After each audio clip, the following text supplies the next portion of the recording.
conventional thinking. That's going to lead to competition and striving to better yourself and better each other. It's going to lead back to courage. So we believe that if our culture wheel is spinning, it's going to capture kids and make them more courageous, more creative, and more competitive. But what we found is that a lot of kids don't enter into your program thinking, man, I want to be a more courageous person, or man, I want to be a more creative person. They enter in because of the competition. Competition is what football is really all about. And what I've also found in our core values is that creativity is often an afterthought for a lot of our players and even a lot of our coaches. But once you realize that creativity has such power in the game of football, that's when you really start to incorporate it into everything you do. And obviously, this is about culture development, and I'm not going to get into scheme a whole lot. If you follow me on Twitter or Instagram, you see that I'm posting scheme stuff all the time. I'm really interested in that. I'm really interested in being creative with the ways that we execute on. For us, it's Friday nights, but for whenever you play, game day, that execution is really important to me. But creativity, I think, is bigger than just the plays we decide to call on Friday night. Creativity is us developing a culture that says we're going to always challenge conventional thinking. We're always going to try to make sure the best idea wins in any given scenario. And we're going to push the envelope, and we're never going to settle for someone saying, well, that's the way we've always done it. We always want to push the envelope and try and grow and try and get better. So again, with those three elements, courage, we think, is most important.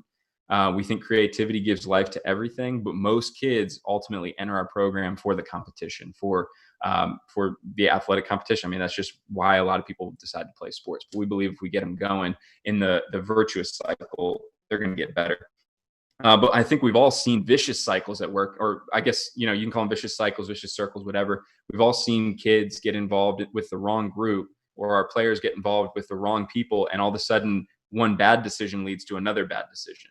And we've seen that take over kids' lives. I mean, I've seen so many kids that have wasted a lot of great athletic potential because they've got in vicious circles where they're getting those decisions are leading to worse decisions. And culture, we talk about culture as if it's a positive thing, but there are a lot of bad cultures that are going to lead good, well-meaning kids in really bad directions. I'm sure you've seen that in your own countries, in your own in your own leagues. You've seen bad cultures at work. But then like we said earlier, the vicious circle or vicious cycle is this chain of events where, one desirable thing leads to the next desirable thing. And that's what culture is. Culture is just getting people involved in a system where virtues lead to virtues, good decisions lead to good decisions. And it's all something that we're trying to orchestrate. We're trying to get them in these virtuous cycles where they're growing and getting better each and every day because of the way that we decide to do things. Ultimately, I always start with courage because I truly do feel like it's most important. And I believe that courage is rooted in hope. One of the things that we try and preach and teach all the time with our athletes is that we are trying to make decisions to make our team a better team, make our school a better school, make our community a better community, make our world ultimately a better place. So we have this optimism, we have this hope that we can make positive changes, and we're going to have to take a stand often to make these positive changes happen. But we have to model that, and we start with courage in little things, and as it grows, you'll see courage starting to take place in bigger things. But you have to start small, especially with high school and college aged athletes. Help them develop courage in those small things, and then as they grow, they're going to have confidence. It's just like, if you go in the weight room, you're not going to throw 315 pounds on a freshman in the squat rack. You're going to let them build and grow in strength. And the same is true with courage, moral courage, or any other kind of courage, even physical courage. Because a lot of the kids I coach, when they first start playing, they're scared to tackle. They're scared of contact. I'm sure there's some of the players you've coached that have not enjoyed the contact piece of football at first. But if you give them confidence and allow themselves to put themselves out there in situations, their courage and confidence grows, and then they're able to become really good players in the long run over time. So again, like we said, we believe that courage is always rooted in hope and having optimism for a better future. And this is a quote I got when I was in graduate school. I actually went to seminary thinking I would become a pastor at first, and then really felt like football was an avenue for me to have the biggest impact on people's lives and be a positive influence in their lives. And so I decided to become a coach instead. And I don't regret it at all. I love it. It's, the best part of my day. And so I had a professor there at Duke who's actually a pediatric oncologist. So he deals with children who have cancer, and it's probably going to be life-ending cancer. And he has this quote where he says, "We don't hope in the midst of suffering, we suffer in the midst of hope." And I think sometimes, especially in the world we live in, and I wasn't necessarily planning on talking about this, but some of the unrest that we're having here in America over racism and racial injustice, you see a lot of suffering in the world around us, and it's really hard to watch, especially where I'm at right here in North Carolina. We've had protests, we've had just a lot of tears shed, a lot of hard moments, but I always try to remind my players that hope is bigger than the suffering that we face, and really the biggest hope we have is the next generation of athletes and young men and women who are able to make positive change in the world. So don't get so caught up in your suffering that you shrink back. Allow suffering to be an opportunity for you to demonstrate your courage that you've been developing and that we've been working on as a group. And then I have another quote that I love, and again, I will often go outside the game of football to find some of the most meaningful things in my own life and even in our program. You're not going to see me quoting football coaches very often. I think I admire a lot of football coaches, but I think we have to expand our view and not just think about football coaches. We have to think about people in all walks of life who have really important things to say. And this is an author named Frederick Buechner who says, "You have to suffer in order to be beautiful." And I know that's kind of a funny concept to bring up in a football talk, but part of the reason I believe that courage is the most important thing in the world is because my wife Grace, who I've been married to for 5 years, has an inoperable brain tumor, and she's had it the whole time we've been together. She's been through 5 brain surgeries. She's never played a down of football, but she's definitely the most courageous and toughest person I've ever met. And I believe that in watching the way that she has met suffering with courage, it's really just made her more and more beautiful. And I always tell our players that the way that you go through difficult situations is going to make you ultimately the person you're destined to become. And so while most coaches will see someone tearing their ACL as a purely negative event, a lot of times in our program, we'll see a moment where a player has an injury that maybe even will end their season, and we immediately go to that individual and say, "Hey, this is an amazing opportunity for you to grow as a person," because suffering, we really do believe, reveals the most important things about people. And then ultimately, coming back to this idea of hope, we believe that genuine hope is not just blind optimism. It's seeing the suffering in the world around us. It's seeing the suffering that we each individually face, but still having the courage to believe in a better future.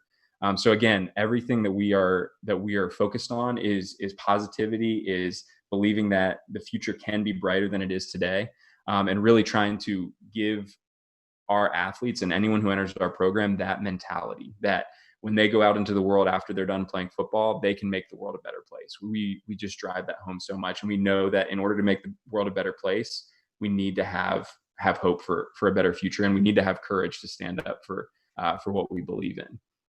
And ultimately, whenever I come up with my culture, and when I was kind of distilling my core values and what was most important to me and what I believed I could live out and model for my players, what I did is I came up with those 3 words and then tried to fill them out as much as I could. So for courage, I believe that courage can be broken down into 3 categories. And this is something that I think has really been transformative for me personally. That there are 3 forms of courage that each person can demonstrate. So the first form of courage is for young high school. For me, I have high school age males that I coach.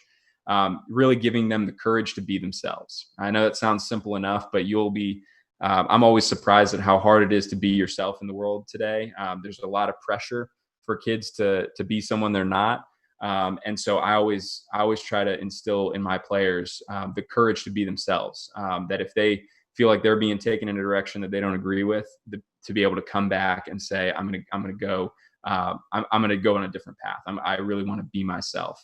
And so that seems simple enough. The next form of courage, again, that's just level 1. Level 1 is just the courage to be yourself. Level 2 is the courage to better yourself, the courage to challenge yourself, to grow, to to educate yourself, to challenge yourself in the weight room, on the track, on the field, to really allow yourself to grow as a person. And a lot of times, the best way to grow for us is to experience failure. And when you experience failure and you bounce back from that failure, you're often growing, you're often getting stronger. I mean, we've all seen it happen in the weight room. We've all seen those kids grow who have experienced failure, who have challenged themselves time and again, and they're bettering themselves in that process. And so I think football offers so many opportunities for us to have the courage to better ourselves. But then ultimately, it's not complete unless you have the courage to lose yourself in love and service to others. So the first form of courage is finding out who you are. The second form of courage is making yourself the best you can be. And the third form of courage is, once you've made yourself the best you can be, to ultimately sacrifice yourself for the good of the team. And that's something that we just continue to drive home as much as we can. And we hope that by the time you're a senior, you are sacrificial. And this is, again, it's little things. It's not big things. One of the things that we do in our program is, after every practice ever, the seniors clean up the field. The oldest players, the most mature players, the players that are usually the best players on our team, they're the ones that are cleaning up the field after the practice ends. And it's just it's something that we try and model in small ways. Again, it's not this huge thing. It's just, instead of telling the youngest kids on the team that they need to clean the field and they need to be responsible for those kind of things, we want our oldest, most mature players to be doing those things, to practice service and sacrifice. And so if we believe that courage is the most important thing, we believe if you build up to that final level of courage where you're losing yourself in love and service to others, we have a chance to be a really special group that comes together. And so again, just to tell you a little bit of my personal story, I think that's important, because again, whenever I talk to people about building a culture and coming up with core values, I think they have to be reflective of who you are and have to be reflective of something you feel like you can model to your players moving forward. Don't come up with core values that you don't think you can model. It's just not even worth it. And so for me, courage, creativity, and competition are things that matter to me. So when it comes to courage, for me, I had to work pretty hard to figure out how to be myself. I moved around a lot when I was a kid. I moved probably close to 20 times. I went to 3 different high schools and then ultimately went to college. And I don't think I really figured out who I was and how I fit in until college. It took me a long time to figure that out. And I had to really come down to, I had to really figure out who I was and what I believed in. And it took me a long time to do that. But I'm grateful I went through that process of finding myself, because ultimately what that did for me is it allowed me to better myself. And this is actually a picture of me after my senior year of college, when I moved to Costa Rica. So I actually lived in Costa Rica for a semester between my redshirt junior year of college and my redshirt senior year of college. And that was an opportunity for me to go down there to partly find myself, for sure, but also to better myself and grow as a person and serve other people. And that was a transformative experience in my life. And so one of the things that I always encourage my athletes to do is, any chance you get, try to broaden your horizons, try to expand your perspective, try to meet new people, go new places, and really understand the world in a better way. And make sure you're not just only concerned. When I say better yourself, it's not just better yourself for your own sake. It's better yourself for the sake of other people. And then ultimately, years later, I got married. This is my wife, Grace, and my son, Zion, who's adopted. He's 1 year old now. We also have a daughter now. We just added our daughter, Ada, who's also adopted. And ultimately, I think when I became a parent, that became pretty clear what it meant to, 1, find myself, 2, better myself to be the best that I could be, but then ultimately losing myself in love and service to my family was a really important value for me. And so I try to model that every chance I get for my players. I want them to see that I'm an active part of my kids' lives. I want them to see that I love my wife. I want them to see those kind of things, because those are important to me, and I want to model that for them. And all of that takes courage, because at times along the way, there's always an opportunity for you to take the easy way out as an athlete or as a person. And I always want my players to really press in and find courage. So again, I always say courage for me is the most important thing. And that really leads into creativity. Creativity has been something that I've really grown in over the years, because I've decided that As a coach, I want to utilize as many of my own ideas as possible, and part of that, part of utilizing as many of my own ideas as possible is studying other people's ideas. So it's taken a lot of work. If you follow me on Twitter or Instagram, you see that I've tried my best to study the game as in depth as possible, study different offenses, study different defenses, study, um, you know, other coaches' cultures and the way they've created culture, the way that they've structured drills, the way that they've structured different parts of their program. And I've really tried to really take the best ideas that I can find together. And a lot of that is creativity. It's seeing connections and being able to synthesize things. And that really brings me to this quote from Dr. Jeremy Begbie, who's another of my professors from seminary. He says, creativity is the ability to perceive connections. And I think sometimes we think of creativity as being artistic or musical or something like that. But if we believe that creativity, like I've come to believe that creativity is the ability to perceive connections and really, I think that's so true in the game of football. There's so many things are interconnected in the game of football. You get an idea from over here and an idea from over there, and you say, "Wow, I think they really make sense to go together."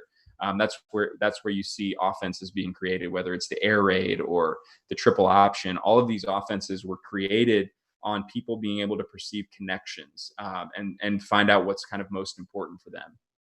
And so that's something that we really believe a lot. And again, like I said, I try to find as many voices from outside the game of football as possible when I'm coming up with, especially the culture stuff, because I want culture to be something that is able to resonate with my players beyond the game of football. If they go on to a life as, like Coach Portela as an environmental lawyer, if they decide to do other things, I want the values that we have, I want them to be able to take them with them.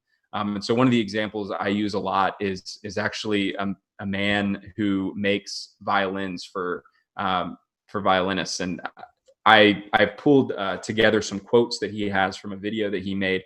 And I know it sounds ridiculous to have this in a football talk, but I really think it's important because it grounds the culture and what we're about when it comes to creativity. A lot of folks are surprised by how physical the work is during certain steps. What's fun about it is trying to get as close as you can to the finished shape with these big cuts. It's a real challenge in terms of mastering the tools as well as the vision of the finished object. Being able to be very clear about where you're going and how to do it. A lot of luthiers say that you need to work fast to develop a personal style in your work. And that makes pretty good sense to me. I don't want to get all new age, but like a lot of things in life, violin making is a process of self-discovery. If you understand how you work and you're okay with letting that show and not smoothing out all the imperfections, you'll probably end up with something more enduring and interesting in the end. So yeah, I mean, I love this quote that violin making is a process of self-discovery. And I think literally if you just substitute in the word coaching football as a process of self-discovery, really, if you look at it in depth, football coaches are craftsmen. They are trying to understand their craft as well as they can, and really understanding how they work and all of these different things that go into it. And so for me, what I've really tried to do as a football coach is develop my personal style. And ultimately, what that's going to lead is it's going to leave some imperfections. I'm not a perfect coach, but I know I have a style, and I know I've developed a way about my craft that I want to shine through, whether it's the way I study film, the way I see the game, the kind of offenses I run, the kind of defenses I create, all of these things. I'm realizing that the reason creativity is so important to our program is that we're all craftsmen, whether I'm the head coach, whether I'm the cornerback who's a sophomore in high school, we are craftsmen, and we're trying to develop our craft and trying to really be creative in the way that we do things, not just how we play the game, but the process for which we go through it. And it is, as in any process, it's a process of self-discovery and understanding who we are. And so one of the things that I think is really important is, process is a part of creativity. Creativity isn't just randomly throwing things to the wall and seeing what sticks. It's understanding that we're all sacrificing our time and attention for something. And we ask ourselves all the time when it comes to our creativity and how we're spending our time as a coaching staff. How are the things that we're doing contributing to really the people we're becoming? And so that's something we think about all the time. It's not just game planning, but it's thinking about ways that we are creating processes for kids to improve themselves, and really for our team to grow as a whole. And so I'm going to kick it over and let him give you a little bit more of a perspective on the craftsmanship of violin making. You can see the attention to detail that's required in making this small instrument. And I think, as football coaches, we recognize how much attention to detail is required to create a team that can take the field and be disciplined and execute and really play the game in a beautiful way. I believe there's a beautiful way to play the game of football. I know we've all watched an offense that has really executed almost to perfection, and there was something so satisfying about watching that team compete. And really, ultimately, that's kind of what I want my athletes to embody, is that attention to detail, that craftsmanship, that it's not just the coach, but it's each player has a level of pride in what they're doing, to really embody that craftsmanship in everything that they do. And that's creativity. And one of the things that Galen Hartley talks about is it takes about 250 hours to put together a violin from start to finish, to carve it out of wood, to put all the component parts together.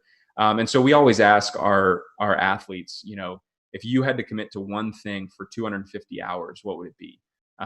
Now, if he's building a violin, it's probably 8-hour days for 32 days. But, a football season's roughly 125 days. It's probably not a whole lot more than that when we're playing. But if we practice for 2 hours a day for 125 days, that's the equivalent time of craftsmanship. And we hope that our football program would be something that they would be willing to commit everything they've got for 250 hours to make something amazing.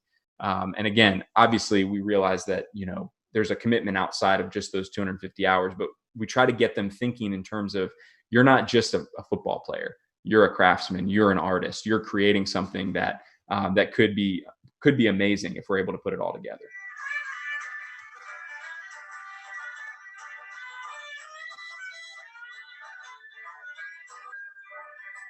The idea that I keep coming back to when I'm building an instrument is pretty simple. It's just generosity. We're working in the service of somebody else's creativity. And to me, is a fairly lofty calling that deserves everything we've got. Whatever the player's level, the goal is simply to give them something truly satisfying and inspiring to work with. It's an idea that's common to all the other luthiers I've worked with, and it's just marvelous that there's folks out there working so hard to make something beautiful for somebody else. And I don't know if there's a better description of a football coach than this quote right here. The idea he keeps coming back to is generosity, that we're working in the service of someone else's creativity. And ultimately, that's what being a football coach is. When we are designing our game plans, when we are putting together our practice plans, ultimately we are releasing creative players to go out there and play the game. And ultimately, we don't have much control on game day. As much as we think we do with the plays that we call, we are sacrificing so much to let these young men and some young women that are starting to play the game as well. We are giving them an opportunity to go out there and enjoy the game of football. And basically what he's saying is the goal is to give them something truly inspiring and satisfying to work with. And as a football coach, that's what I believe. I want to give my players an opportunity. For us, it's Friday nights. When we go out on Friday night, I want to work hard and be generous to give them an opportunity to enjoy the game of football, because ultimately I got to play for 18 years. I had some of the best experiences of my life playing football, and there's no feeling in the world that can quite relate to, or that can quite replicate what it feels like to be on that football field.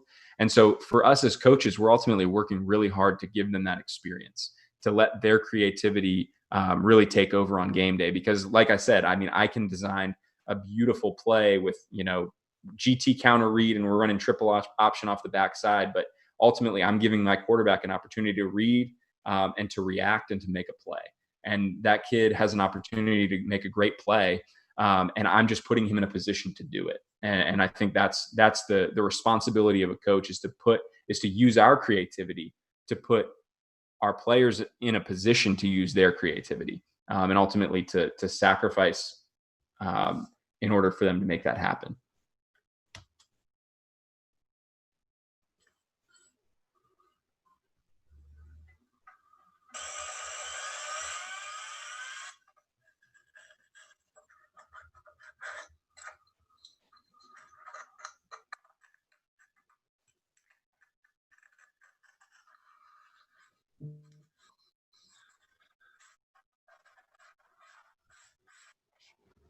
And once again, I mean, you just see the level of attention to detail by the violin maker, and we haven't even put the violin in anyone's hand yet. And that's why I think in a lot of ways, like I compare myself to someone making an instrument as a coach.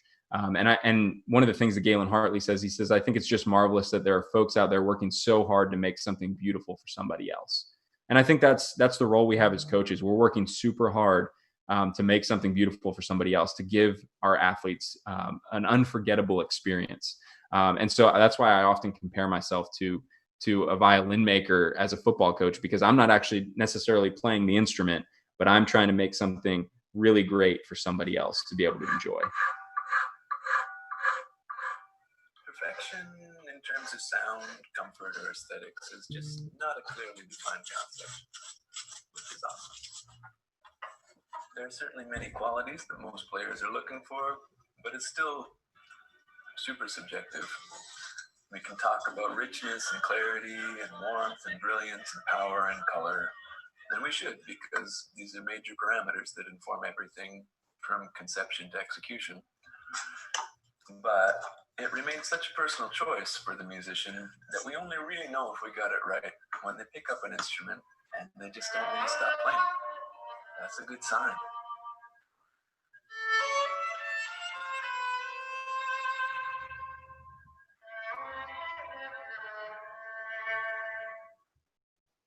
And I mean, once again, I just can't get over this metaphor, because in football, perfection is not clearly defined. You see one coach running one offense, one coach running another. One coach is having success over here, another coach is not. And why is that? We always wonder why a system doesn't ultimately make a successful program. But we go back to this idea of culture. As you know, the successful programs have great culture. I think great culture is coaches that have worked really hard to put something in their players' hands that their players are ultimately absolutely obsessed with, and want to keep coming back for more. That's why I think there are programs that you can point to that say, man, they've got something amazing at work here. Not just the schemes that they're running, not just the way that they're practicing, but they've really worked hard, because so much in football is subjective. They've really worked hard to get that level of buy-in from their players, and I think that's really what we're working for more than anything. We are working hard to create something that is truly inspiring for our players, and that's really something I'm very passionate about, especially with the way the game of football is right now in America. The reality is we have less kids coming out for football than we've ever had come out for football, and part of that is obviously player safety. There's concerns about that, but I think in a lot of ways it's because more old school coaches have basically made football not an enticing or exciting game for some of the more modern players. And you can blame it on the players all you want, but the reality is the coaches I think that are able to connect with the modern players are going to be the ones that have success. They're going to be the ones that are able to make it an enjoyable experience. And I think that's really important. We can't just grind our kids into the ground all the time and expect them to have a good time doing it. We have to be intentional about the way we're designing our program to make it attractional for the kids to really come out and play. And obviously, if you're at the college level and you're doing recruiting, there are pretty clear ways to make it attractional. But for me at the high school level, I'm working with the kids I have in the hallway. So what happened when I first got the head coaching job at St. David's is we had football players, but kids that were playing basketball and lacrosse and baseball weren't necessarily coming out for the football team. And so I had to make sure that I made football so much fun that kids from other sports would come and play. And that started to happen. Kids from other sports are starting to come over and play, and it's made us a lot more successful. But we have to think of ways that we can make the game enjoyable to the point where the process we've created for our athletes is so great that they don't want to put it down. They don't want to leave. They want to pull their friends in to play with them. And I think if we're going to have success, the culture of football needs to shift as a whole. But more particularly, each team has to set up a culture that's going to be accessible and attractional for kids so that they can come and continue playing the game. I want to keep an eye on the time here and make sure I get through everything. But one of the things that Galen Hartley kind of closes in saying, this guy who makes violins for people, says, "I'd like to believe if you care deeply and stay focused, you can end up with a pretty decent violin." And I think that's true as football coaches as well. If you care deeply and you stay focused, you can end up being a really great coach, and you can end up putting together a program that's really great for your players. But caring deeply and staying focused, I think, is such an important principle. It goes back to that idea of generosity, of working hard to make something beautiful for somebody else. And really, as a coach, what do you care deeply about, and can you stay focused long enough to make it beautiful for somebody else? And so for me, I've just tried to create rhythms in my life where I, one, care deeply about the game of football and care deeply about my athletes, and then trying to find ways to stay focused long enough to make my program exceptional, and make myself as a coach able to make the game exceptional for other people as well. And part of this conversation right here is I really do care about the game of football and want to see it succeed, not just in the U.S. but all around the world, because I think it's such a great game. Again, I'm going to speed through this a little bit just to make sure I'm aware of the time. But this, I think, sums up how coaches feel so often. We've all had that moment, I think, when he says it's just pure joy to hear what can be done with someone who knows what they're doing. That moment when what you've created is finally revealed to you. And I think that's why we keep coming back for more as coaches, because we've worked so hard to design something, and all of a sudden that play we've worked on in practice 100 times busts out and is a 30-yard gain or a 40-yard touchdown. And that's that feeling of satisfaction when all that hard work seems to pay off. And it's not just the joy that we feel, but the joy that our players feel in the midst of the moment. So we're really chasing those moments, in my opinion, like that pure joy moment of when everything comes together, and what we've created is finally revealed to us. And so again, that's creativity. I think is involved in so many areas of football, and I think joy. I think is such a great driver for football, because there's these moments of excitement that maybe no other sport can quite relate to. But again, as coaches, we're offering generosity to our players, and our players are bringing life and really excited about what we're trying to put together. And so again, it's all part of the creativity that we're trying to create as part of our culture. Courage really does, we believe, lead to creativity, and we also believe that creativity takes courage. We believe that we want ourselves as coaches and our players to go all in, to open themselves up to failure. We want them to make mistakes out loud. We always say this: make mistakes out loud. And what I mean by this is, we don't want people to be hiding because they're afraid they might be wrong. We want them to confidently articulate their ideas. And if somebody disagrees with them, we can have that discussion. But we want them to feel the confidence to make mistakes out loud. That making a mistake or failing in our program is not something to be condemned. It's something to be celebrated, because it's the fastest path to growth. Failure is the fastest path to growth. And ultimately, when you attempt something and fail, it takes a lot of creativity to come up with a solution to make sure you don't fail again. And so we really encourage that cycle, that we want our players and our coaches to open themselves up to failure so that we can continue growing. And then ultimately, this is where I'm going to kind of shift to a more practical idea about creativity. I know I'm spending a lot of time on it, and I think it's because it reaches into so many areas of what we're doing. And now that I've got kind of individual coaches, I mean, a lot of the culture stuff was about the team, but now that I'm talking more particularly to you as an individual coach, I believe that creativity is initially collaborative, but the deeper you go, the lonelier it gets. And I'm going to kind of explain to you some of my own process for how to be creative and stay on the cutting edge as a coach, and to continue to open myself up to new perspectives. And I believe that creativity requires deep work, and deep work is more often than not accomplished by yourself, which this is the part of coaching I think that gets kind of tough. And I think it's impressive that each of you guys are jumping on Zoom calls and trying to grow as coaches, because this is part of the deep work that you're going through. If you've read the book Deep Work by Cal Newport, it's great. If you haven't read it, I would highly recommend it. It just gives great strategies for how to stay focused and keep pressing on to grow as a coach, as a person, as a professional, whatever you may do. And create deep work. One of the principles that Cal Newport expresses in deep work is the idea of he calls it a eudaimonia machine. So it's actually a piece of architecture. It's actually a physical building. And this building is designed to help people creatively find solutions and get the most amount of work done. And so this, if you can picture it, this is basically the blueprint of a building. And if you were to enter in on the left side of my screen has on the left side the gallery, you enter into the gallery initially to gain inspiration. Then you walk through the cafe where you're having conversations with people. Then you enter into a library where you're able to pull resources. Then you enter into an office where the work begins in a collaborative sense, but then ultimately you have to go to the chamber where you're truly creating and getting that work done yourself. And so I always like those visuals. A gallery is kind of like this museum where you can see everybody bringing up inspirational ideas. And so for me as a football coach, the way I think of this is I'm always looking for inspiration from somebody else. So I know there are certain coaches that I can go to where I can turn on their film, or there are games that I can watch where it instantly inspires me and puts me in the mindset that, all right, I really want to learn and get to work today. And then ultimately the cafe, and this may be maybe social media where you have conversations with people and pick their brains on different ideas. Maybe you post something and ask for people's feedback on it. There are ways to get this kind of casual conversation that's not actually getting into the work yet. But again, it's this idea of moving through toward really deep work and getting things done. And then you ultimately are going to the library. And this is where it's important as football coaches to collect resources and trying to find the best way of doing things. I try to keep this massive library.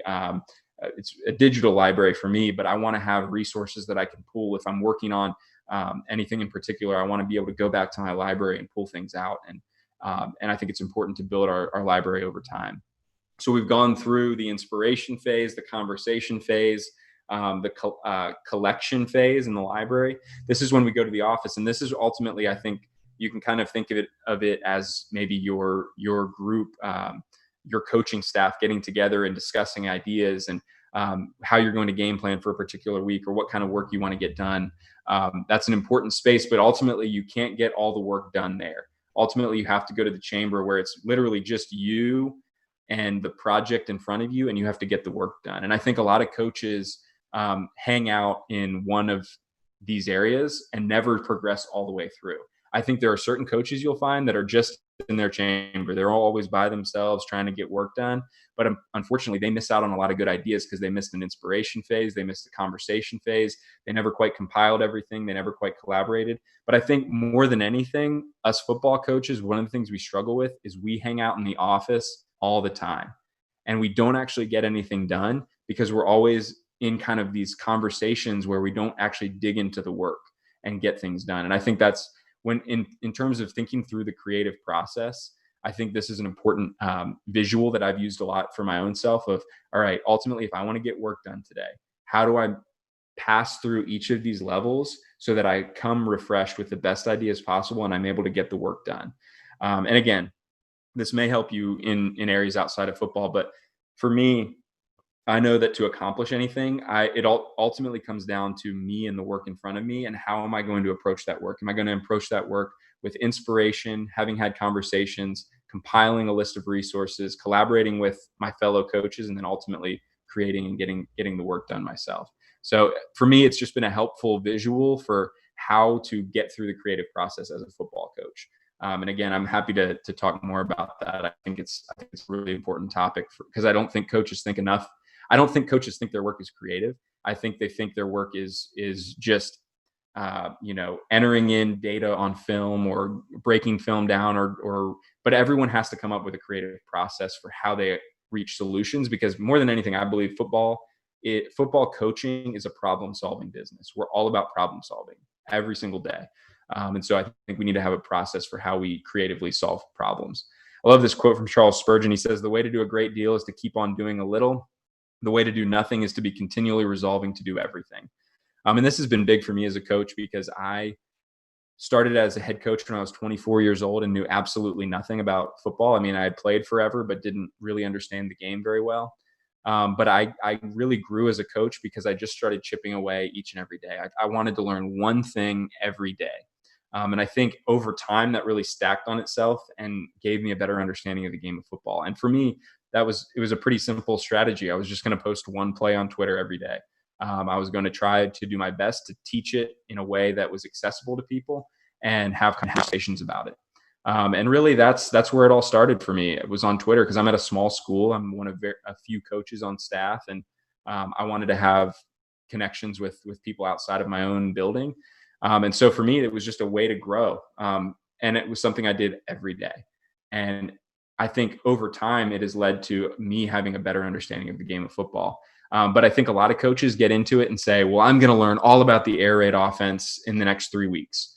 And you can't do that. It's impossible to learn every nuance of an offense or a system in a few weeks, even if you're really dedicated and try and buckle down for it. I think what we have to do is, as football coaches, embrace marginal gains over time. That we have to keep showing up every day and get a little bit better each day, just like we ask our players to, instead of thinking, oh, I can learn it all in a week, or I can learn it all in 3 weeks. And the best way to do nothing is to be continually resolving to do everything. I think a lot of coaches fall prey to that. I also love this quote. I'm also, by no means a professional writer, but I do enjoy writing a lot. I write a good bit. It's very therapeutic for me. It's something I enjoy doing, and would at some point like to write a book, but got a lot going on in my life right now. And I love this quote that says, writing a novel is like driving a car at night. You can only see as far as your headlights, but you can make the whole trip that way. And I believe the same is true as a football coach. Any season that we undertake as coaches, it's like driving a car at night. We're only going to be able to see so far out in front of us. Much of the future is uncertain, but we can make the whole trip that way. And so I think just showing up every day, being where your feet are, seeing what's in front of you, and trying to get better in the moment is the best strategy as a coach. And again, this is all part of the creative process of trying to figure out the best way to get things done. And so I'm going to close out with competition. I know I've been talking for a long time. I really appreciate you guys hanging with me. Again, this is about culture development. It's really more to give you an inside look at how I think about culture and how deep each of these words resonate with me. So when I say courage, it's not like, oh, courage, that's a nice word, like be courageous. I have thought a lot about how deep that word goes. When I talk about creativity, it's not like, hey, we should be more creative. I want to think how deep that sinks in for me. And competition is actually probably the shallowest word we have. We really believe that competition is the test. That each player's we first of all believe athletics are the time tests, but that life is full of untimed tests. So we're constantly facing challenges in our life, and competition is the ability to use courage and use creativity to ultimately overcome what's in front of us. And competition is not necessarily us putting ourselves in opposition to people. It's not saying we hate our opponent by any means. We believe that competition offers us an opportunity to show the ways that we've grown against an opponent. But it's not. We're never trying to instill any sort of hatred or dislike for our opponent. We want to respect our opponent because they're giving us an opportunity to put our skills on display. And we think life is the same way. Anders Ericsson, he wrote the book Peak. You may have heard his research was used for Malcolm Gladwell's book Outliers, I believe, might have been, but the 10,000 hours idea.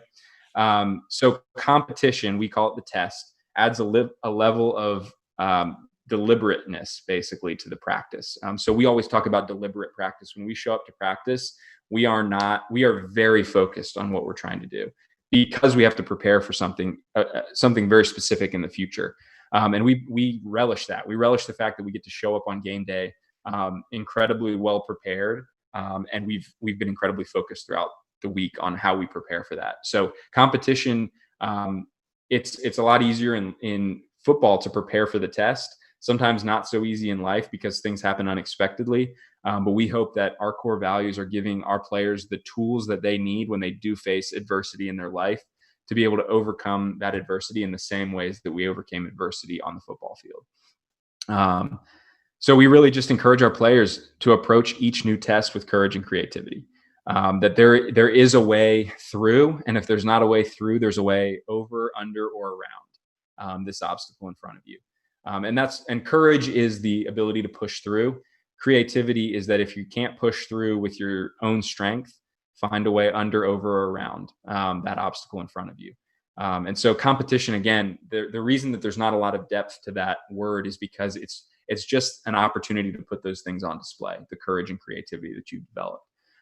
And competition is what we all prepare for, what we all in a lot of ways live for as football coaches. But if you think about it, compared to how much time we spend with our athletes, I maybe get 10 or 11 opportunities to really take the field and play an actual game. And those games last 60 minutes. For us in high school, it's maybe 48 minutes. And so in the grand scheme of things, the reason culture is so important in football is competition only lasts for such a small portion of time. Everything else is preparation. And so we want to approach our preparation in a way that's not only focused on outcomes, but it's focused on the ways that we can grow as people and as players over the course of time. Because the most amount of time we're going to spend in football is in preparation. Whereas you play baseball, you maybe spend most of your time in competition. It's just a different sport. And so we have to think about ways as football coaches that we're not just only concerned about the test. And so I guess I'll kind of close out with talking about something we think about a lot. I think a lot of coaches talk about physical toughness or mental toughness. We actually don't talk about those a whole lot. Most of what we talk about is emotional toughness. And so the reason we talk about emotional toughness is I think mental toughness is really hard for kids to grasp. It doesn't totally make sense to me, but I really believe in emotional toughness. And the reason is, if our athletes do not carry into competition enough emotion for them to reach we call it the threshold of performance, they're not going to be able to perform. And I think you all know what I'm talking about. When players are not motivated or inspired, they're not able to perform. But you've also, I'm sure, coached those players that are so out of control with their emotions that they cost the team with penalties, with undisciplined, maybe going for a big hit when all they needed to do was make the tackle, and maybe they got ejected from the game. We've all coached those players that you really have to raise their level of emotion. We've all coached those players where you have to bring their level of emotion down. And so we focus a lot on emotional control and emotional toughness. And we believe that that maturity is the ability for an athlete to raise their level of emotion to make sure that they can perform, but to lower their level of emotion to make sure they're still in control of their actions on the field. And so we focus a lot on that. We focus on that in more philosophical ways. We also focus on that a lot in very practical ways. We focus a lot on breathing, being able to control your breathing and control your heart rate, get your heart rate lowered.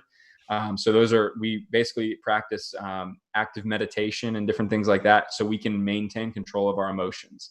And I think if you were to ask a lot of particularly young men what they struggle with most in the world is, when their anger gets the best of them and they make decisions that they ultimately regret.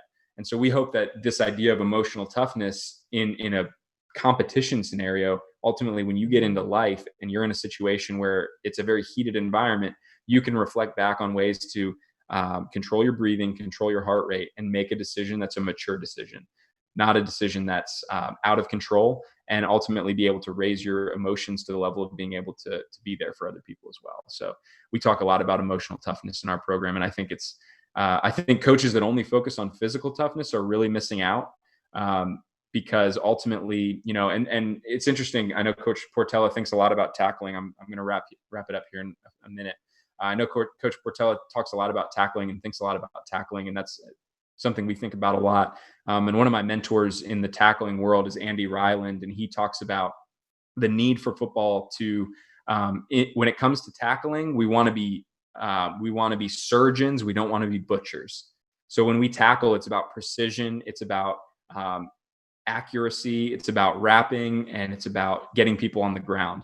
We don't want our kids just flying in there out of control, trying to blow people up all the time, because ultimately that leads to a lot of missed tackles, a lot of injuries, a lot of unnecessary things that happen. And so in the same way with emotional toughness, we want to make sure that we are precise. We are thinking more about precision than necessarily domination and blowing people up on the field. We want to be a precise team. We want to be a team that's in control. We want to be surgeons, not butchers. And I think the coaches that are only thinking about physical toughness, they celebrate the players that fly in there 100 miles an hour and just are blowing people up all the time. Unfortunately, those players are often injured, and those players miss a lot of tackles and miss a lot of assignments because they're not able to maintain the control of their emotions. And so if you're only focused on physical toughness, you're going to have some problems. If you're focused on emotional toughness, you realize you can raise your level of energy and emotion to make a physical play in the middle of a football game that's still under control, that's still going to be precise and helpful to the team ultimately.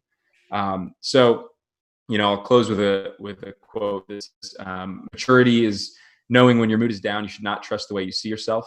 If the mind feels stormy, the world will also look gray. A calm mind is more likely to see things more objectively. And so, we always want to practice a calm mind as much as we can.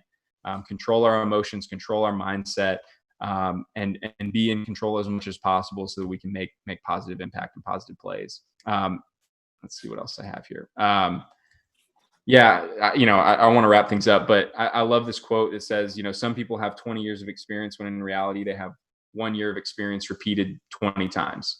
And so when it all comes together as football coaches, we choose what level of experience we have. We either keep doing the same thing every year with some success and some failure, or we try and grow each and every year. And we try to make each year a new experience to learn. And I also love that quote that says, if you're not a little bit embarrassed about who you were last year, you're not growing enough. And I really take that to heart. I try to grow each year. I try to grow each day so that I'm hopefully giving my athletes the best I can. I know I'm giving you a lot of quotes here at the end, but the most powerful thing a leader can say is, "I was wrong. I'm sorry. And would you please forgive me?" I've made so many mistakes in my coaching career. And I think the humility to say, "I'm wrong. I'm sorry. Would you please forgive me?" has gone a long way for me, especially as a young coach, because I do not have all the answers. And the minute I think I do have the answers, that's going to be the end of me as a coach. So being able to admit your mistakes and move on is just such a powerful, powerful tool. And then I promise this is the last one, Coach Portela. This is all I got. But this is from a doctor who says that self-righteousness is the constant temptation for coaches, teachers, administrators, for whom face the pressure to be right creates too many opportunities to feign unwarranted authority or unattained skill. And it can be the most effective blinder. And really, that's what I've tried to get rid of as much as possible in my own coaching career, is that idea of self-righteousness. Because there's a lot of pressure as a head coach to always be right in every situation. But if you, from the start, can tell your players, "I don't know everything. I'm still working my tail off to understand the game of football every day. I promise you, every day I'm going to show up and do my best to understand the game, but I'm not going to pretend to know things I don't know. And we're all in this together. We're all growing together." I think that's where you end up with courage, creativity, and competition. We're all working together in this loop, and it's something that's going to, I'm going to be experiencing these core values the rest of my life and trying to live into them the best that I can. So, again, I really appreciate you guys. I know I went a little bit over on my time here, but for me, these are my core values. These are things that are important to my life, whether I'm coaching football or with my family. But for you, those words are going to be different. I would just encourage you that if you ever come up with a core value for your team, make sure that there's a lot of depth behind the words that you bring in front of them, because words can either hold a lot of power or they can be really hollow when you present them to your players. So it's really up to you the way you decide to invest in those core values. And I think my biggest encouragement to coaches as they're trying to figure out what's most important to them is, do not preach something you can't live up to yourself. That's the fastest way to lose your team, is to preach something that you really can't achieve yourself. So I certainly, I'm not perfect, but I try to live into these values every day and try and bring them in front of my team and try to help my guys develop this as well. So really appreciate you guys having me on, and I'm certainly happy to answer any questions y'all may have. Coaches, ¿tienen alguna pregunta para el coach Casey?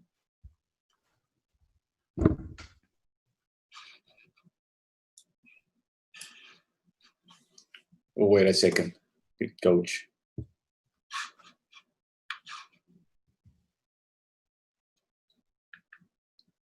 There seems to be no questions, coach. That's great. Well, I'm certainly available. I'm on Twitter at Coach Dan Casey. I'm on Instagram at Coach Dan Casey. I try to do my best to, respond to people and get back to people. But I would love for y'all to reach out, and anything I can do to help. Again, like I said, I love seeing the game grow internationally, and I would certainly love to at some point be able to come down to Mexico or go over to Spain or Italy or something like that and spend some time with you guys. I think first and foremost, there's just so many amazing things happening in the game, and I've learned so much and grown so much with the coaches I've met. So I just really appreciate all the effort you're putting into to the game of football and to making your program successful. Coach Casey, was amazing presentation, great truths. The process is what will lead to excellence, and as long as you are committed to your process, you will remain successful. Absolutely. On behalf of all the coaches present today, I want to thank you very much for giving us a little of your time to share with us your experience and acknowledgement. After having talked last year about you coming to give a clinic to Mexico, you are finally here. We are going to plan a next clinic board, but for you to come to Mexico. I would love that. A pleasure to greet you. Agradezco a los coaches que nos acompañaron. Les agradezco mucho. In the name of all of coaches who was here, who was coaches from Colombia, from Spain, Italy, Mexico, of course, a lot of places in South America. Thank you very much, coaches. Agradezco mucho su presencia. I hope you see you soon, coach.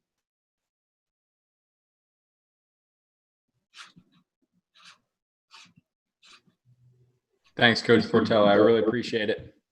Thank you very much, coach. Have a good one.